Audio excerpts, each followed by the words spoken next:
Brian Tarian here from the Disability Digest with a message for you disability applicants, or maybe you're already receiving benefits, about possible benefits that your children are entitled to because you are a disability recipient. So I'm going to explain how it works, the criteria, and then what you need to do to make sure that your children get their check at the end. So first of all, it's for children of disability recipients that are dependent upon the disability recipient, and they don't have to be disabled. They need to be 18 years or younger, or if they're 19 and a full-time student, they would qualify.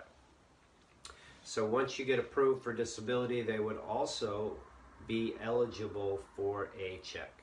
And that check is determined based on a formula called the Family Maximum Amount, FMA.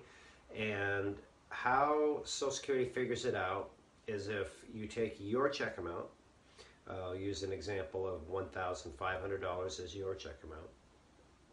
You would multiply that times 150%, and you would come up with $2,250. Well, the difference between the $1,500 and the $2,250, that's $750, that's the amount that is allocated to your children. So if you have one child under 18, they would get the full amount. If you have two, it would be split. 3, it would go 3 ways. That's the general concept.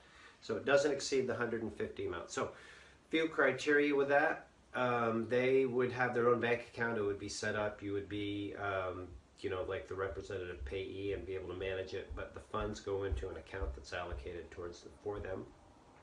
And in order to get involved in this and make sure that you get the checks for your children, is contact Social Security, and you'll likely need to have, of course, their Social Security number and their birth certificate. If you're working with a disability representative, attorney or non-attorney, they can help you with that coordination process. If you've already applied and you've been approved and you haven't taken care of this, definitely go back and contact them so you can get those checks started. So I hope this is helpful. Many people look at the disability process and you're like, oh my God, that $1,500 check, it's going to be tough for me to survive on. But if you factor in the kids, it can make a difference. And hopefully this message helps some of you, put you at ease, that there'll be a little bit more available for you once you get approved. So if you know anybody else that this might help, please share the video, pass it around out there. This has been Brian Tarian from the Disability Digest. Make it a great day. Thanks.